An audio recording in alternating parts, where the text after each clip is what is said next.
close your eyes now, just gently. Let your body settle into wherever you are resting. Let the weight of the day begin to lift away from your shoulders, from your hands, from the space behind your eyes. There is nothing required of you in this moment. Nothing at all. Only the soft sound of rain. Only the warmth of a fire burning low. Only the smell of old books and quiet wood, and the particular peace that lives inside very old buildings on very wet nights. Just breathe, slowly, and let this story carry you somewhere warm. It is raining tonight. It has been raining for a very long time already, since long before the sun went down, since long before the last customer pushed open the front door of your little bookstore and stepped in out of the wet with their collar turned up and their shoes darkened with damp. It started sometime in the mid-afternoon as a soft and tentative thing, a misting more than a raining, the kind of weather that makes you uncertain whether to reach for an umbrella or simply walk on and trust that you won't get too wet. But by the time the sky began to darken toward evening, it had gathered itself into something much more committed, much more settled and purposeful, a proper steady rain that clearly intended to stay for the whole of the night, and perhaps well into the following morning. It falls now with a kind of patient authority, as though it has always been falling, as though falling is simply what it does, and the question of when it might stop has not yet occurred to it. You can hear it from everywhere inside the bookstore. That is one of the particular gifts of this old building, the way it makes you aware of the weather outside by translating it into a whole variety of soft and intimate sounds, each one slightly different depending on where it comes from. There is the broad, continuous hush of the rain on the front windows, the tall ones that look out onto the narrow street, their old imperfect gusts dividing the water into rivulets that run this way, and that without any pattern, finding their own small gravity-driven paths down the panes. There is the deeper, more resonant drumming on the flat roof above the back storage room, where the rain lands on old felt and tar paper and speaks in a lower, rounder voice than anywhere else. There is the bright and irregular tapping on the metal flashing around the chimney stack, a slightly more percussive sound, quicker and lighter, like someone keeping time with their fingertips on a tin. There is the sound of rain in the gutters, which runs and gurgles with a small liquid cheerfulness, as though the gutter at least is genuinely pleased with the amount of work it has been given tonight. And there is the sound of rain in the alleyway beside the building, which you know without needing to look is running in a thin dark stream along the base of the stone wall, making its way downhill toward the drain at the far end of the lane, with the quiet determination of all small moving water. All of these sounds together make a kind of symphony that is not grand or dramatic, but deeply, deeply soothing. A symphony built entirely from the collision of water with old surfaces, from the patient percussion of a night that has decided to be thoroughly, generously wet, and from the way your bookstore receives all of this steadily, warmly, without complaint, keeping its dry warmth carefully on the inside while the rain does whatever it needs to do on the outside. Your bookstore is called Something Simple. It has always been called Something Simple, a name that does not try too hard, a name that anyone could remember, a name that is painted in faded gold letters on the sign above the door that swings very gently in the wet wind tonight. The hinges making the softest possible creak, a sound so familiar to you that you stopped noticing it years ago and only become aware of it again on nights like this. when everything else has grown so quiet that the small sounds rise to the surface like bubbles in still water. The building itself is quite old. How old exactly is a matter of some pleasant debate among the people who care about such things, the local historians and the preservationists who sometimes come in to browse the history section and end up staying for an hour discussing the architectural details of the front facade with you over cups of tea. The walls are stone, thick and solid, the kind of walls that hold heat in winter and coolness in summer with equal competence, the kind that make a room feel enclosed and sheltered in a way that no modern thin wall construction ever quite manages. The floors are wide wooden planks, very old, very worn, smoothed by the passage of innumerable feet over many decades, dipping slightly in the well-traveled paths between the shelves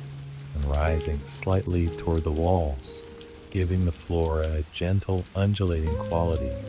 that you barely notice when you walk on it, but that contributes enormously to the feeling that this is a lived-in place, a place that has been shaped over time by human use and human love. The shelves are everywhere, floor to ceiling in most of the rooms, dark wood that has deepened in color over the years to something between walnut and mahogany, their surfaces marked here and there with the rings left by forgotten cups of tea, the small dents and scratches of a working life, the accumulated evidence of thousands of hours of someone reaching for a book and putting it back and reaching for another. The shelves are full tonight, as they always are, packed with books of every size and age and subject, their spines in every color and condition, some bright, fresh, still giving off that particular sharp new book smell that is so entirely different from the smell of old books, and some so faded and worn that the titles on their spines have become almost illegible, require you to tilt them out slightly and catch the lamplight just right before the gold lettering gives up its secret. The smell of the bookstore is something that people remark on almost every time they come in for the first time. That combination of paper and dust and old cloth and wood polish and something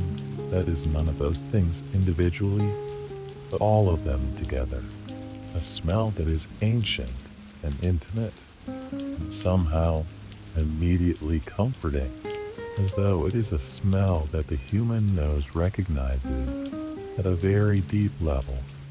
as the smell of accumulated thought and story and the quiet labor of people who loved words enough to give their lives to them. On a rainy night, it is even stronger than usual because the damp air outside seems to make the dry air inside more aware of itself by contrast, seems to concentrate the familiar smell into something richer and more present, so that when you breathe in deeply you feel as though you are breathing in the whole history of the place. All the winter afternoons and summer mornings and rainy evenings that I've passed within these walls since the first shelf was built and the first book was placed upon it. Tonight the bookstore is officially closed, has been closed for several hours. The sign in the front window has been turned to its closed face, the one with the slightly crooked lettering that you have always meant to have repainted but have never quite gotten around to, and the bolt on the front door has been drawn across, and the till has been counted, and the day's small sum of receipts placed in the manila envelope that lives in the top drawer of the desk in the back office. All the ordinary closing tasks have been done, or most of them,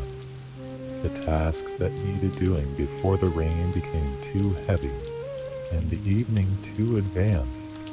and the back reading room too inviting to leave in favor of further tidying, because there are always a few things left undone at the end of the day in a bookstore. A small stack of books that were browsed and not quite returned to their proper shelves, left instead on the little table near the armchairs where people sit to read the first few pages of something before deciding whether to buy it. A display near the window that needs rearranging because two of the books in it sold today, and the remaining ones have listed toward the gap and lost their upright dignity. A note to yourself about ordering more copies of something that has been asked for 3 times this week. But these things can all wait until morning, and you have always been at peace with that, always known that the small imperfections at the end of the day are simply evidence that the day was lived and worked and not merely performed, and that tomorrow will begin, as every bookstore morning begins,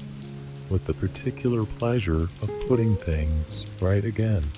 before the first customer arrives. The back reading room is where you have ended up tonight, as you end up there most evenings, when the closing is done and the door is locked, and there is nothing urgent left to pull you anywhere else. It is your favorite room in the bookstore, and has been since you first walked through the door of this place and found it slightly unexpectedly at the end of a narrow passage between the shelves of the local history section and the shelves of the natural history section.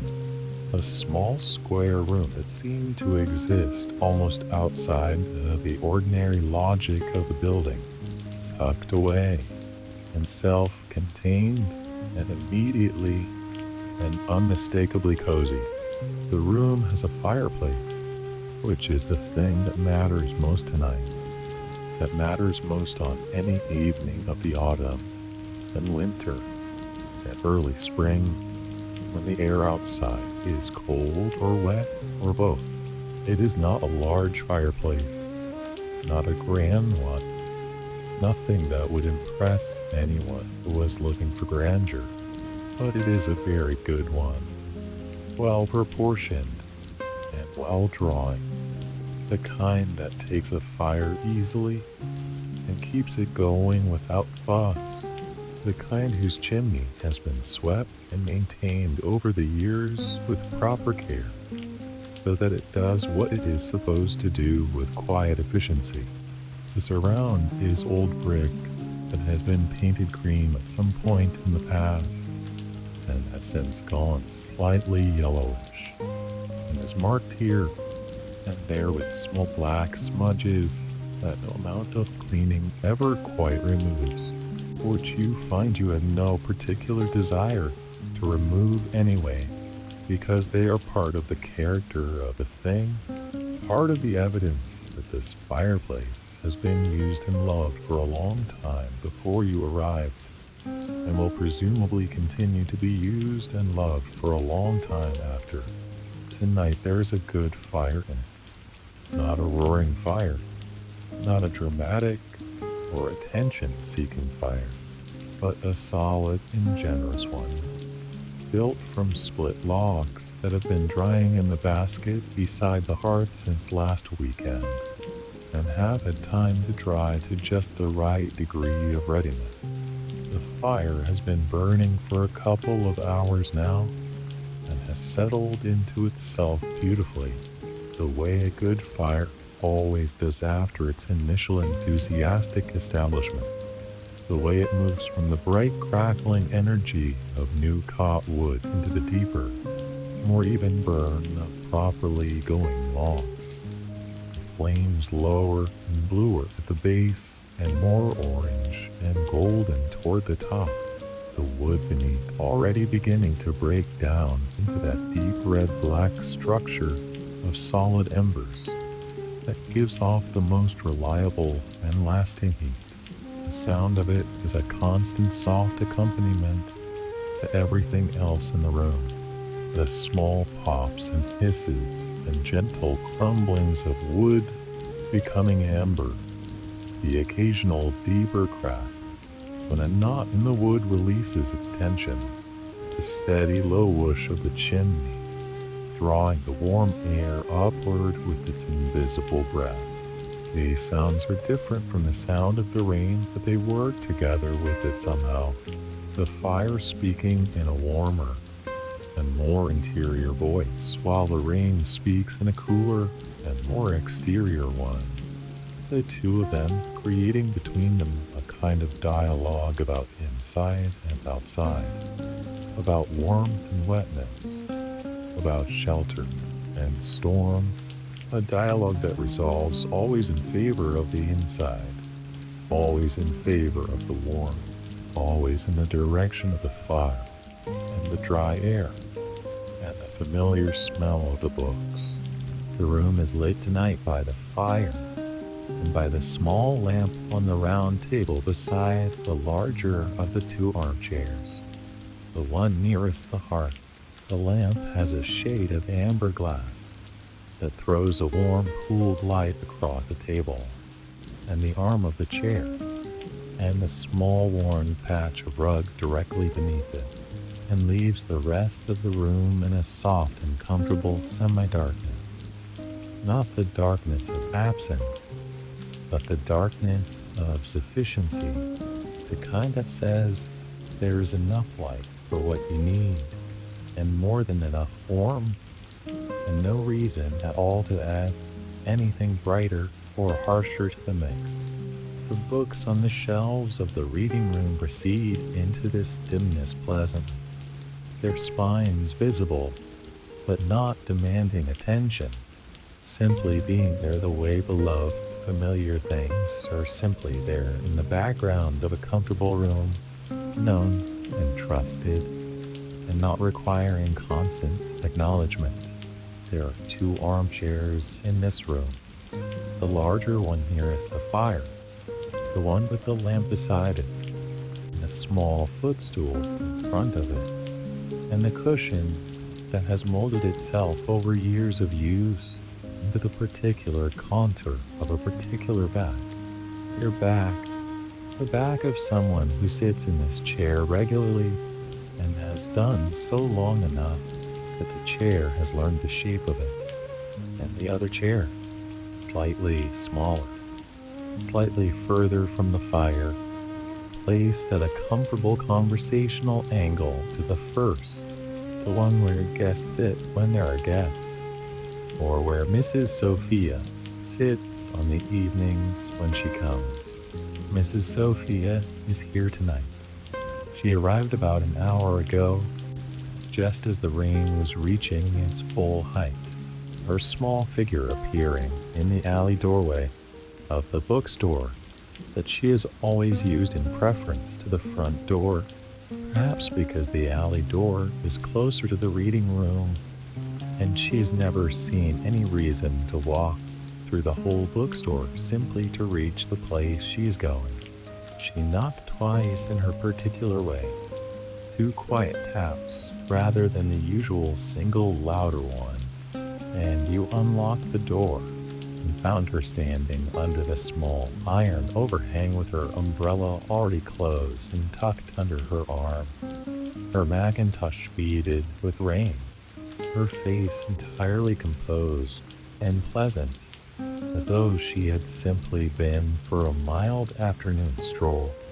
rather than negotiating her way through a considerable downpour. She came in without fuss, hung her mackintosh on the peg inside the alley door,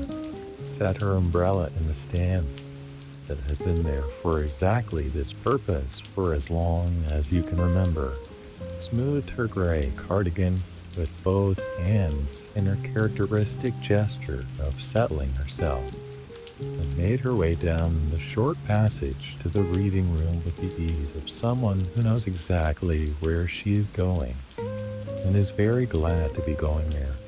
Mrs. Sophia has been coming to your bookstore for longer than you've owned it. She came when the previous owner was here,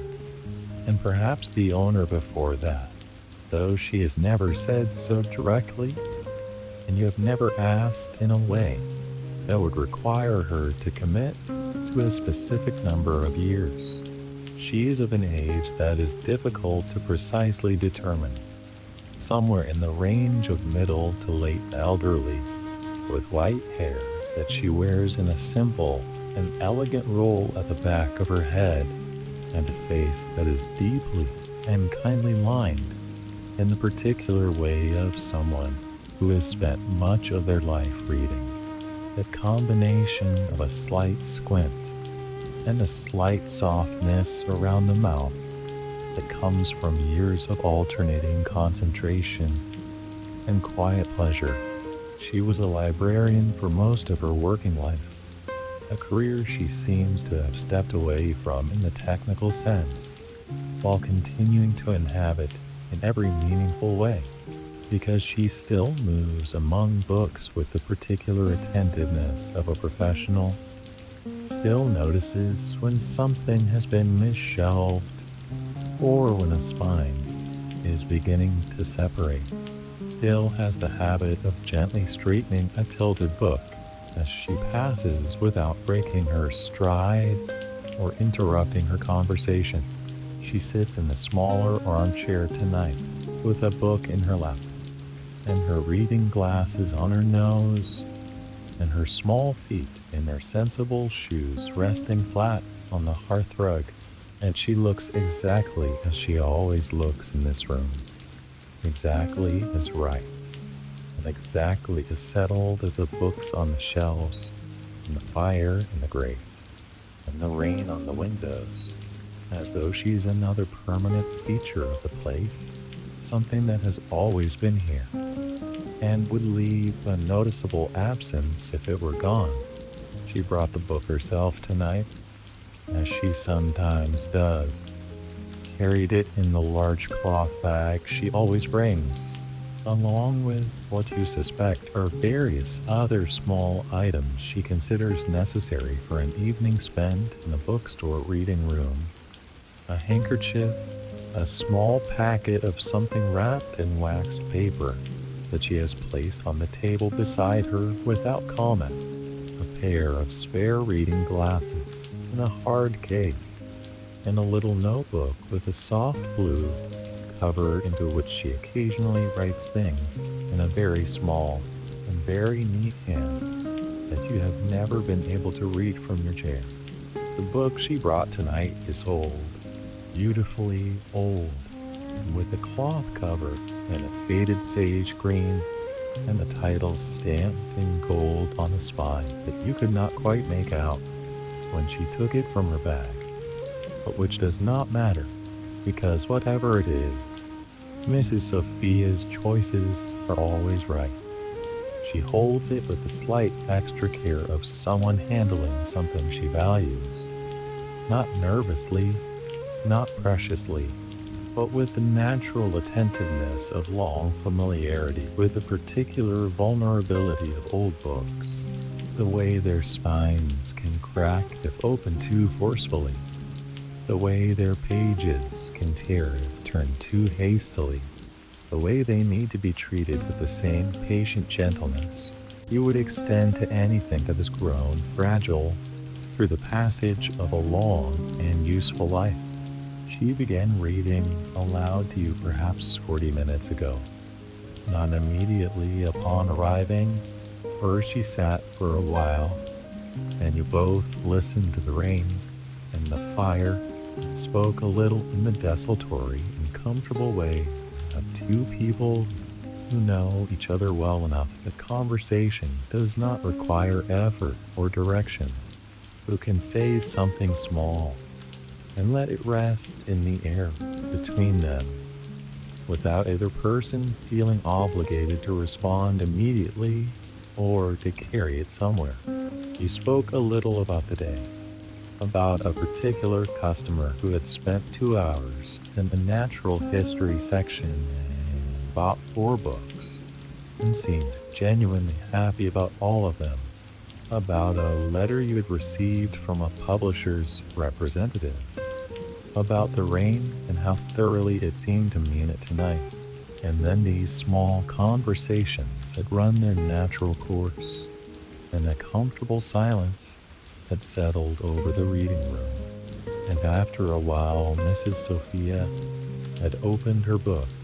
and adjusted her glasses and looked at you over the top of them with that mild and inquiring expression and said, quietly, "Shall I read for a while?" And you had said, "Yes, please." And she had found her page and begun. Her reading voice is one of the most peaceful things you have ever known. It is not a dramatic voice, not a voice trained for performance or projection,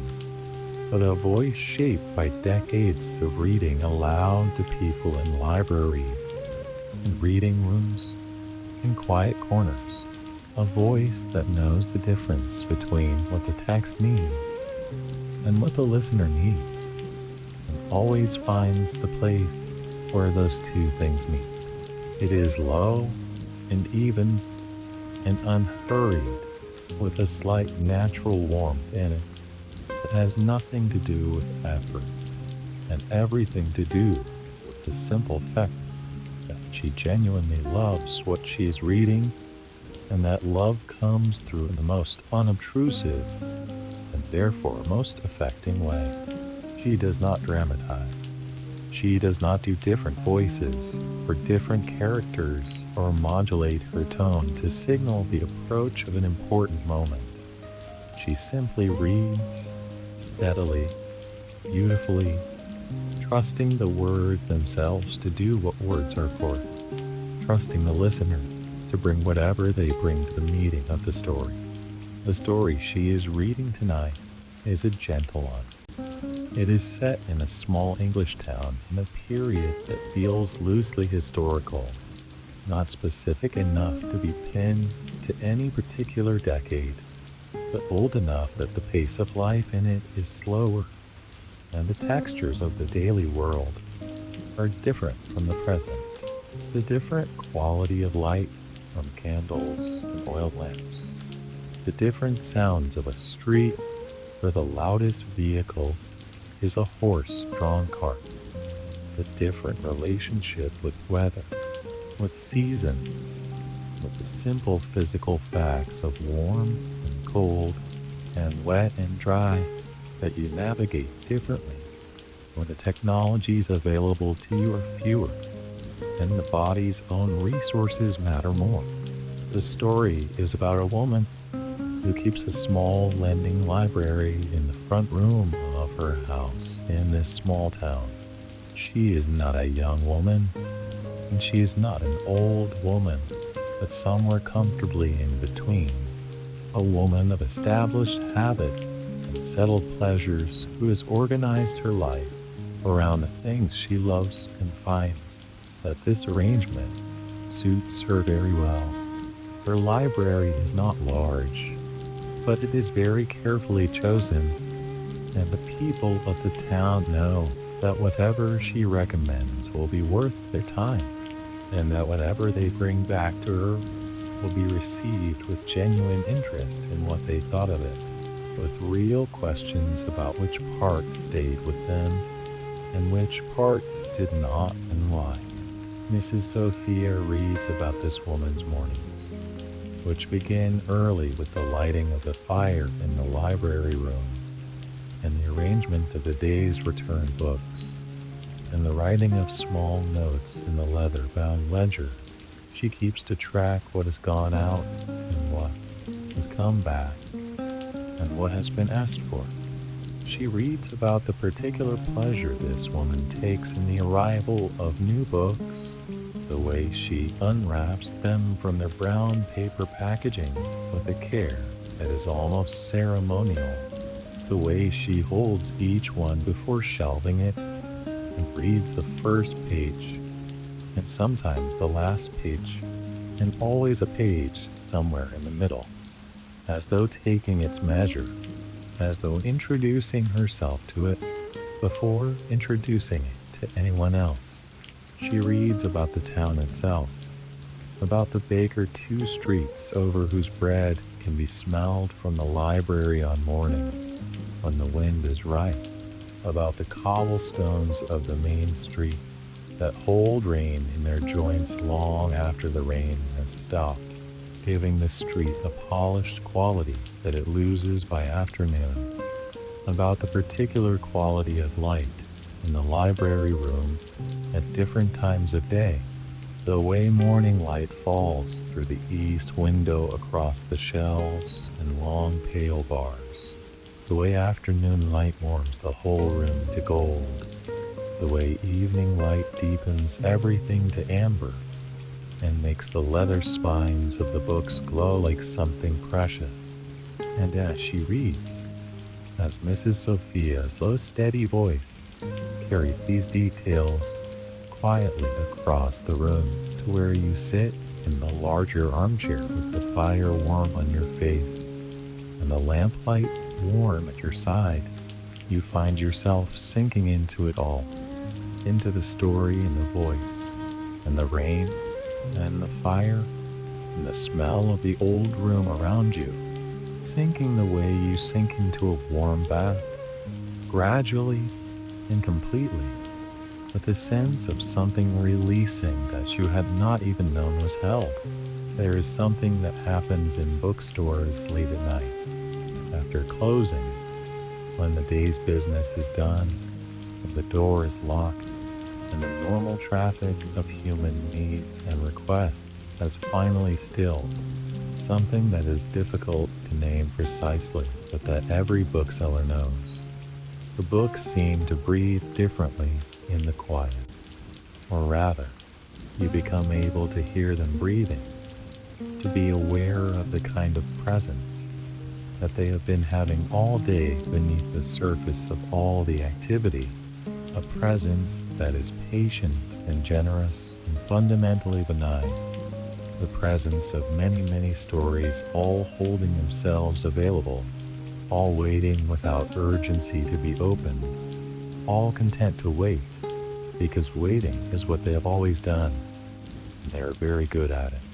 In the daytime, this presence is like a background music that you can barely hear for all the foreground noise. In the nighttime quiet, it becomes audible, becomes the thing you hear most clearly, becomes the thing that makes the bookstore at night feel different from any other closed building, more inhabited somehow, more alive with a particular kind of life that has nothing to do with movement or sound, but everything to do with the accumulated weight of human imagination and human feeling that has been deposited between covers and left there on shelves, available, patient, endlessly waiting to be received. Night, this quality is very strong, perhaps because of the rain, which draws everything inward, which makes the outside world recede so effectively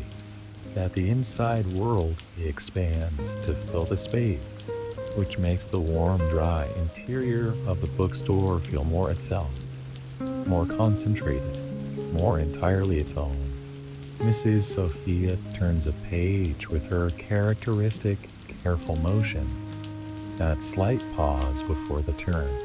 the fingers placed with precision at the top corner of the page, the paper lifted just enough to be moved without strain. The sound of it is the softest imaginable, a whisper that is gone almost before it begins, and then her voice resumes, and the story continues its gentle unfolding. She is reading now about an afternoon in the small lending library when the weather turns, and a heavy rain begins, and several people who had been going about their business in the town step into the library doorway for shelter. The woman who keeps the library does not make a fuss about this, does not treat it as an imposition or an irregularity, but simply makes space for them as naturally as a library makes space for any visitor, gesturing to the chairs near the fire and asking if anyone would like tea, and lifting the kettle from its hook before anyone has quite answered, because she already knows the answer, She makes tea for 5 or 6 damn and grateful people, and they sit in her library waiting out the rain, and some of them pick up books from the shelves and browse, and some of them simply sit looking at the fire, and one older man falls quietly asleep in the corner chair with a book open in his lap, and his chin descended gently toward his chest. And nobody disturbs him because there's nothing more natural in a warm library on a rainy afternoon than falling asleep in a chair with a book. And the woman who keeps the library knows this and honors it with the simple courtesy of letting it happen. Listening to this, you become aware that you are very comfortable. Not just comfortable in the way of a body that has found a physical position that works, but comfortable in a deeper sense. Comfortable in the sense of being exactly where you should be, of the evening having arranged itself around you with an almost purposeful kindness. The fire and the rain and the voice and the books all conspiring to create exactly the conditions in which rest is not just possible, but inevitable, not something you need to pursue or invite, but something that is simply and gently happening to you whether you intend it or not. Your hands rest loosely in your lap.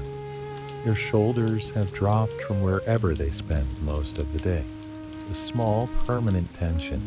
that lives between your shoulder blades when you are carrying the ordinary weight of responsibilities and plans and things not yet done has quietly dissolved, as though the warmth of the fire has been working on it all evening the way warmth works on wax, gradually and without drama,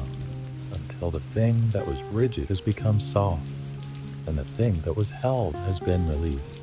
The fire settles with a small internal collapse,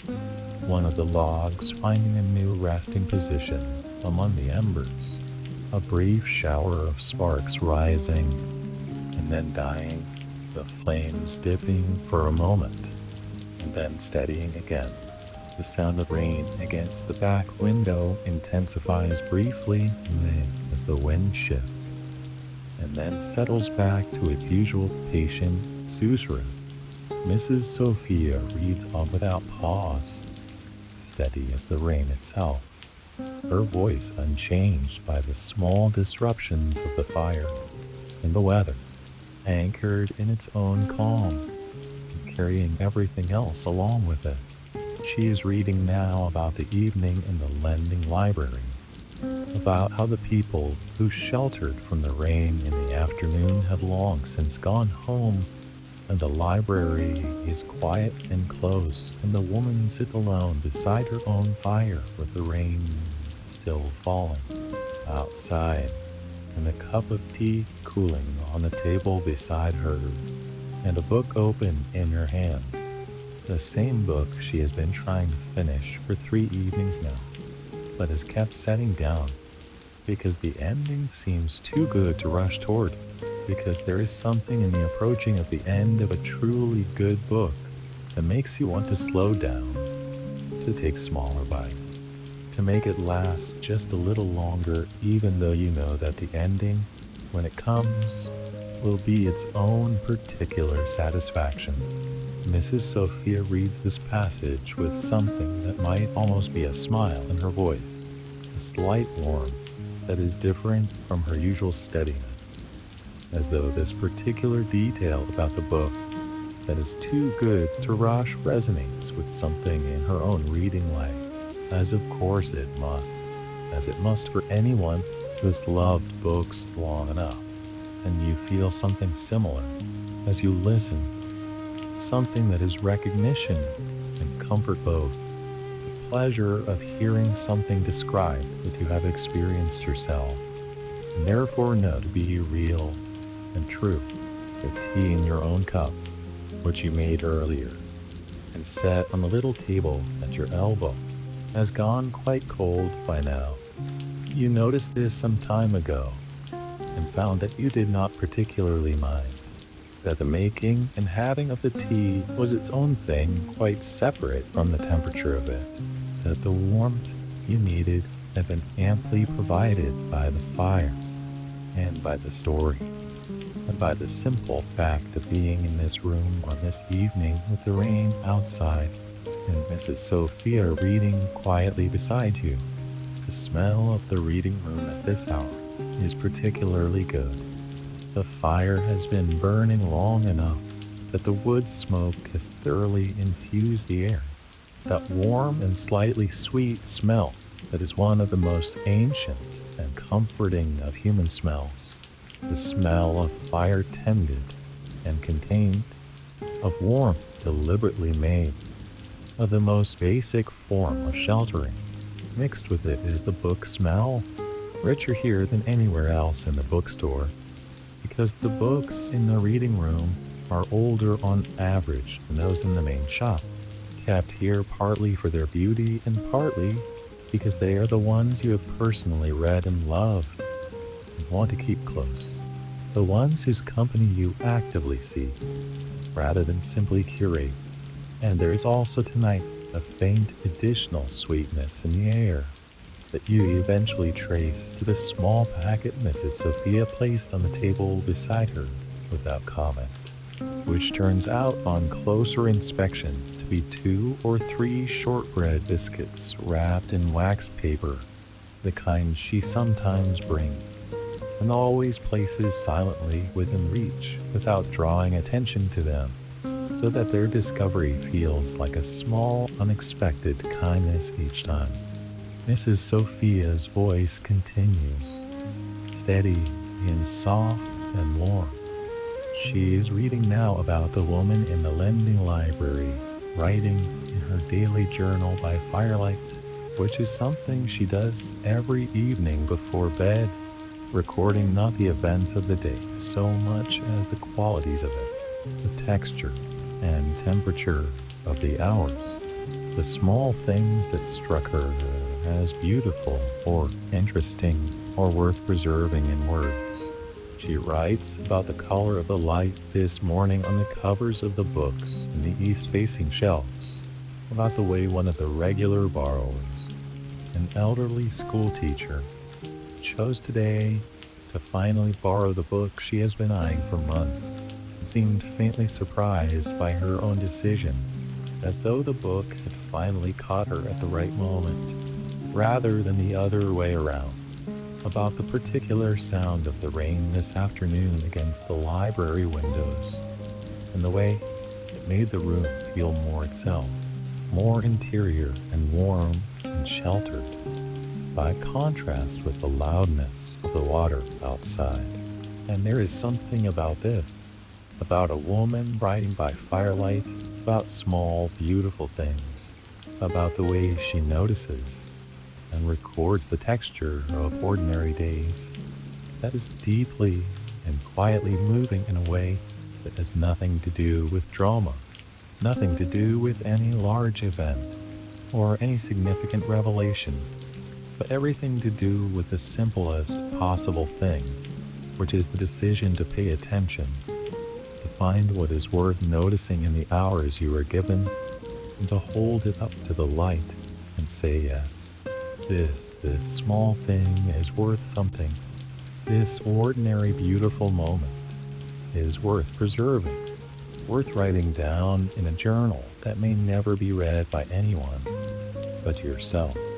Your own breathing has slowed without your noticing it, has slowed to the deep and measured rhythm of a body that is very relaxed and growing more so with each breath,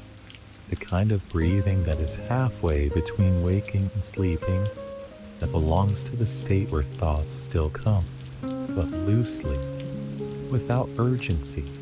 drifting through rather than landing and staying,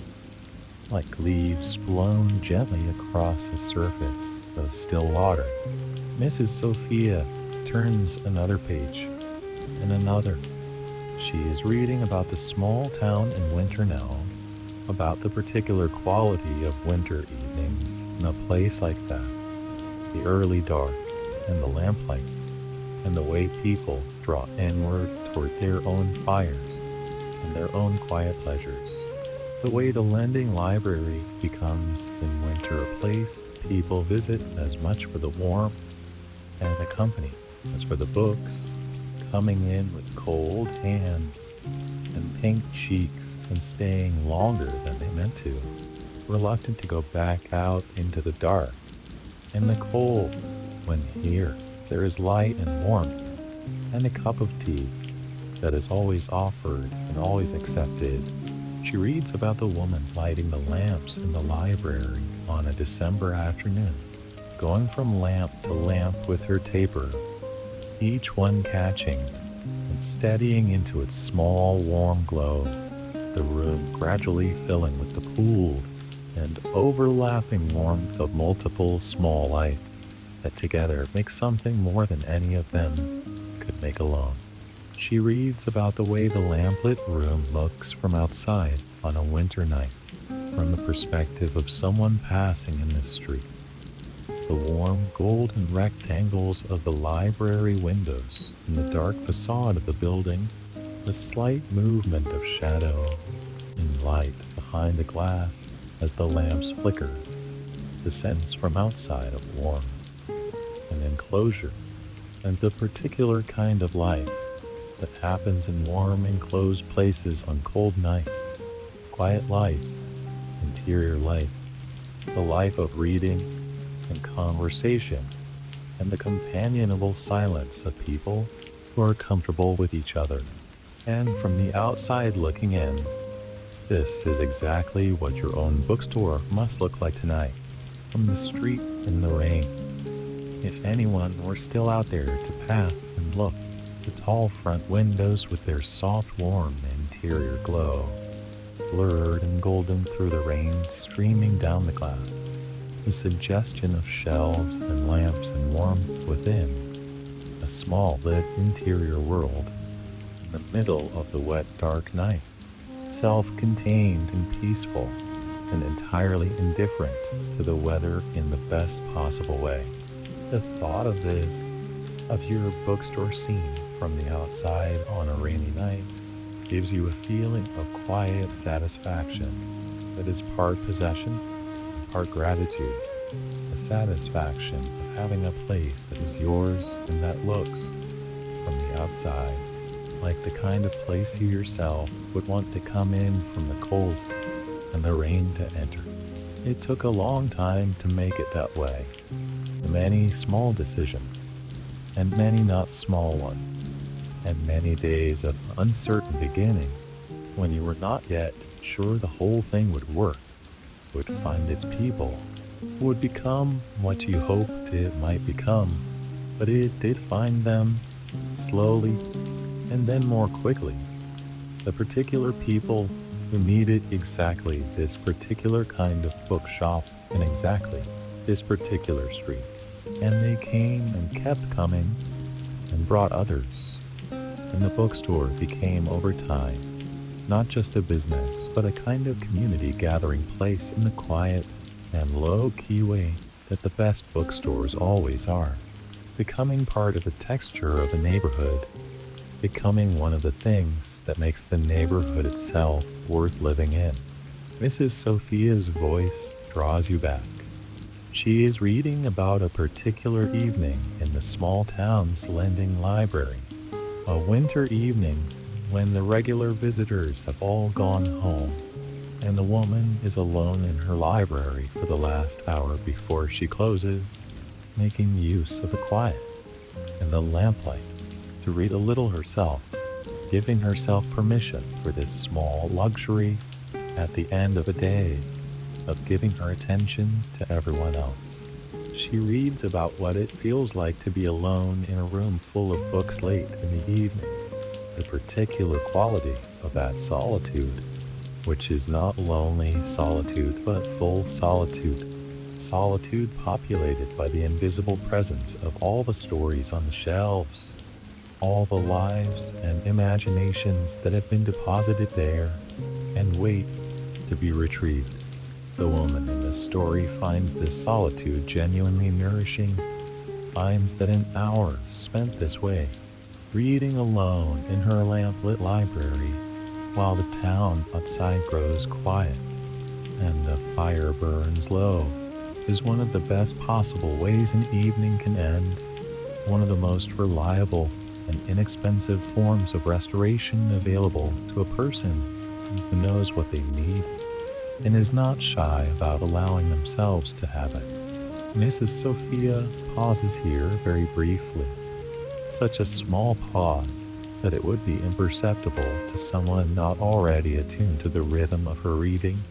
but you notice it because you've been listening so carefully and so peacefully for so long that you have become very sensitive to the small variations in her voice, the tiny shifts that mark a paragraph break or a moment of particular weight in the text. And then she continues, and her voice is, if anything, slightly softer than before, slightly more measured, as though she has become aware of the increasing quiet of the room, of how much stiller and heavier, with comfortable drowsiness, the air around you has become in the past half hour,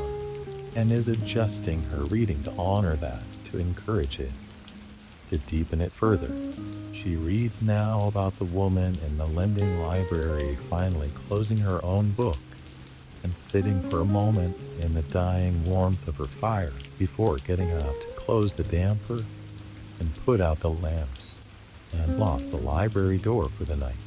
She reads about this small ceremony of closing, the slightly reluctant but ultimately contented putting away of the evening, the setting of the fire guard before the dying embers, the extinguishing of the lamps one by one, each one sending up a tiny thread of smoke as it goes dark, the room going darker and darker as each lamp is extinguished until the last one is out, and the only light is the very faint orange glow of the last embers through the fire guard, the faint blue rectangle of the window with a night sky beyond it. She reads about the woman standing for a moment in this near darkness, with her hand on the library door, looking back into the room that is her life's work and her life's pleasure, feeling for that room what you feel for things you love that are also yours to care for, a tenderness that is inseparable from responsibility, a satisfaction that is inseparable from gratitude, an awareness of how fortunate you are to have found the thing that is both your work and your joy, and that the two are the same thing and have always been. And then she closes the library door behind her and goes upstairs to bed. And the rain is still falling outside. It has been falling all day and is falling still. And the library is dark and quiet and full of its sleeping books. And the night settles over the small town with the patient ease of something that has been doing this for a very long time and knows exactly how. Mrs. Sophia's voice trails to silence with the end of this passage. Not a dramatic silence, not an announced one, just the natural silence that follows the natural end of something, the way a piece of music ends, and the sound simply stops being, leaving behind it an air that is somehow fuller for having held the music, and now holds only the memory of it. The silence in the reading room is very full tonight, full of the rain and the fire and the breathing of two people who are both quite still, and of the accumulated quiet of all the books on all the shelves, and of the long, comfortable hours of the evening that have passed and made the room what is now, a room in which everything unnecessary has been shed. And what remains is only what is most essential and most good: warmth, companionship, story, rest. Mrs. Sophia does not immediately close the book or speak or make any move to suggest that the reading is over and the evening must now proceed to its practical conclusion. She simply holds the open book in her lap and looks at the fire, her hands still, and her face soft and entirely at peace. And you look at the fire too, and the fire burns on in its slow and steady way, and the rain continues its long, patient conversation with the roof and the windows and the gutters.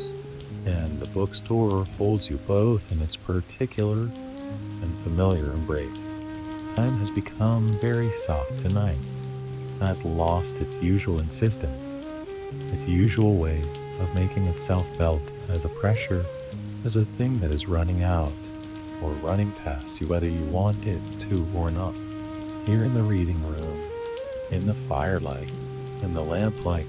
in the rain sound, time has become something more like weather itself, something you are simply inside of, something that surrounds you without urgency, something that is happening to the whole world equally and does not single you out for any particular demand. Your eyes are very heavy now, not fighting heavy, not the heaviness of someone struggling to stay awake through something they need to pay attention to, but pleasantly heavy, the heaviness of someone who has been resting so deeply and so completely for long enough that sleep is now simply the next natural thing, the next room in a house you're already moving through, the door already open, the air already familiar and welcoming. Mrs. Sophia reaches over without a word and turns the small lamp beside her chair to its lowest setting, the amber glow dimming to almost nothing, the reading room going softer and more shadowed, the fire now the primary source of light, its warm orange play across the walls and the book's spines, and the hearthrug and the two people sitting quietly beside it deepening and becoming the whole world, or all the world that matters in this hour. The fire gives a small, contented sound, a brief soft crackling, and then settles back into its low and steady burning. The rain on the roof is a constant presence, neither louder nor quieter than it has been for hours. Simply there, simply continuing, simply being what it is, patient and generous rain of a night that decided to be rainy all the way through, that has committed itself to this and is following through with a kind of steadfast reliability that is, in its own way, deeply comforting. Rain that means it. Rain that will still be here when you wake. Rain that is asking nothing of you, requiring nothing of you, only asking that you remain inside and warm and dry while it does what it needs to do out there in the dark. The smell of the room is everything at once now. Wood smoke and old paper and beeswax, and the faintest ghost of shortbread, and the particular warm smell of two people sitting quietly in a small room for several hours. The human smell of being comfortable and at rest. It is one of the most comforting smells in the world. The smell of inhabited warmth. The smell of a space that has been lived in on a cold, wet night, that has done its job of shelter and warmth, and welcome completely and well. Mrs. Sophia's hands rest on the closed book in her lap. She closed it very quietly at some point, without you noticing the exact moment. The sage green cover at rest beneath her still hands, the gold title glinting very faintly in the firelight. Her breathing is slow and deep and even, the breathing of someone who is also very near to sleep, who has perhaps crossed the threshold already in the gentlest and most gradual possible way, the way that sleep comes when you are not watching for it, when you have stopped racing against it, and simply let the evening take you where it intends. You have stopped watching for it too, have stopped being aware of yourself as a person who might or might not be falling asleep and have become simply a person who is here in this warm and book-scented room with the fire and the rain and the low lamplight and the comfortable presence of someone whose company has always required nothing of you but itself. You are aware, in a dim and pleasant way, of your own breathing, in and out, very slow, very even, the kind of breathing that your body has taken over completely, that requires no direction or attention from you, that simply continues on its own reliable rhythm, the way the rain continues, the way the fire continues, the way all the patient and fundamental things continue while you rest. The books on the shelves are very still tonight, are always still, of course, in the literal sense, but tonight they seem particularly gathered into their stillness, particularly at rest within themselves, content on their shelves in the dimming light, holding their stories quietly and without urgency, waiting with all the patience that books always have, patience that is no bottom, patience that is simply one of their inherent qualities, like the weight of them and the smell of them and the particular texture of their pages. Let yourself sink now. Let whatever small remaining part of you is still holding on to the day, still half attending to some undone thing or some unfinished thought. Let it go the way the fire is letting go of its last logs, gradually, gently, without drama, the bright becoming less bright, the warm becoming a deeper and more internal warmth, the light pulling inward like something going to sleep. The rain is singing to you tonight. It has been singing all evening. This particular song of water on roof and water on glass and water in gutters. And you know this song by heart now. I've absorbed it so completely over the course of the evening that it has become part of your own interior weather, part of the continuous soft sound of your own resting, as inseparable from this moment as your own breathing, as your own heartbeat, as the warmth of the fire reaching you across the short distance of the hearthrug. Mrs. Sophia's book rests in her still hands and her still lap, and the fire breathes its low orange breath, and the rain falls endlessly, and the bookstore holds everything it has always held, the stories and the stillness and the particular peace of a room where people come to find what they need, and where what they need is most often exactly this: not adventure, not revelation, not the shock of anything new, but the older and deeper comfort of being in a warm and quiet place with other people who love the same things you love, surrounded by the accumulated evidence of the human need to tell and receive stories, to make meaning and share it, to say, here is what I found in the world, here's what I thought and felt, here is my small contribution to the great conversation that all of us are always having, that was happening before any of us were born, and will continue after all of us are gone. The conversation between human beings and the truth of things, carried on in books, in all the patient and waiting books, in your books, in this room, in this firelight, in this rain. Let yourself rest now. Let this be where the day ends, here in the warmth,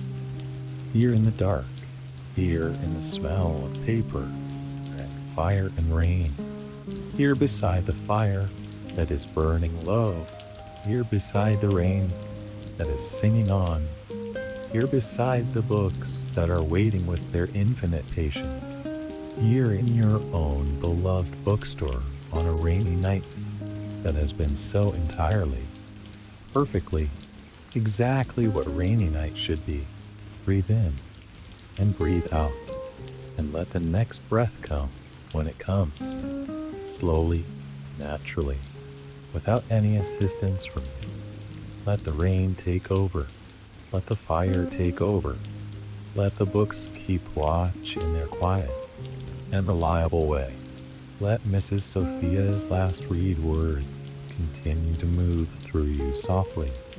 not as thoughts, but as warmth, not as meanings, but as feeling. The feeling of a story that was gentle and slow and full of small, beautiful things. The feeling of having been read to by someone who loves reading. The feeling of having been held by a room that loves its occupants. The night is long, and the rain is patient, and the fire will smolder until morning, and the books will be here when you wake, and there is nothing you need to do,